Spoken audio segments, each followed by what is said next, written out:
Congrats to the Kansas City Royals, who became the first team in over 25 years to win the World Series the year after losing the World Series. Bullpens were the story of the series. New York outscoring Kansas City 18-12 in the first 6 innings. You just heard about resilience, but the Royals outscoring the Mets 15-1 from the 7th inning on. Stephen A., what happened to the Mets? Well, first of all, kudos to the Royals. I did not expect them to win this series because I'm of the belief that pitching wins championships. I forgot that it's not just starting pitching that you rely on, it's the bullpen. Yeah. And obviously with the Kansas City Royals, that clearly was their strength, even with Holland out, obviously having to have surgery just a few months ago. But in the end, while I sit here and I give the Royals all the credit in the world, they put the bat on the ball. They put it in play. They strike out less than anybody in Major League Baseball. They run the bases. They play small ball. They manufacture runs. And then they go out and they do the things, fundamentally speaking,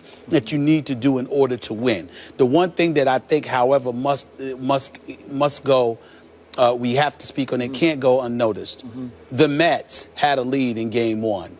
You blew it. Not just an error by Wright, but also the blown save by Familia, all right, who didn't trust his 97-mile-per-hour sinker and instead tried to quick pitch Alex Gordon and then ended up costing him.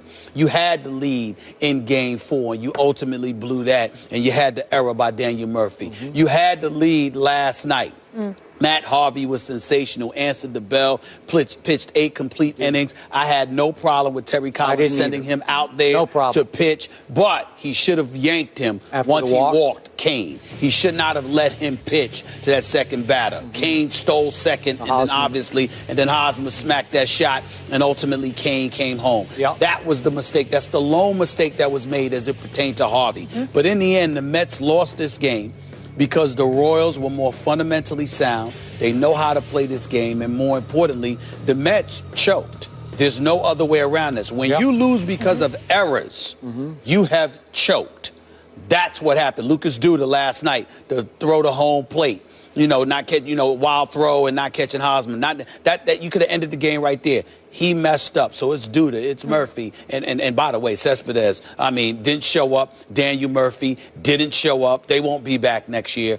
They played well through the playoffs, but when the World Series arrived, your hitters didn't hit and your defense committed errors, and it was against the most fundamentally sound team in baseball. That's why the Kansas City Royals are the champions. If Lucas Duda just makes a decent throw home, they're going back to Kansas City for Game 6, That's right? That's right. And he overgrips the ball and threw a big curveball that the catcher couldn't even flag down. And all of a sudden, the heart fell out of the Mets. They were devastated again. Here's my bottom line to this World Series.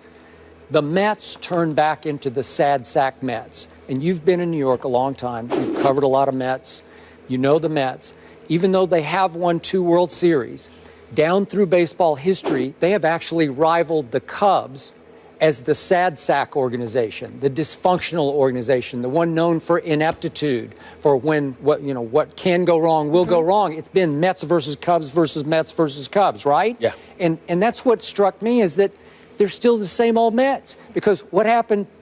The first batter up for Kansas City in Game 1, bottom of the first. Remember Escobar? That's right. Hits a long fly. And Cespedes, I don't know what he's doing. And he either lost it in the lights or his shoulder is hurting or whatever, and it bounces off his foot into an inside-the-park home run. Cespedes seemed like he didn't even care half the time. He didn't care. And batted 3 for 20 in this series with 6 strikeouts. And then Familia, untouchable. And he leaves the ball up and over the plate to Alex Gordon, and he hits it to Oklahoma City. Remember that? That devastated the Mets right there.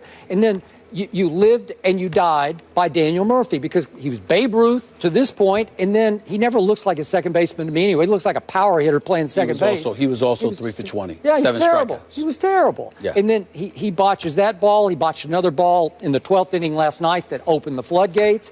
So you live and die by him, and in the end, you're just the same old Mets, and you lost in 5. You swept the Cubs, and you lost in 5. Because the Cubs were the league leaders in strikeouts. Yeah. And Kansas City didn't strike out at all. Tough weekend for New York sports, and that comes from Miss Connecticut. No doubt. No doubt.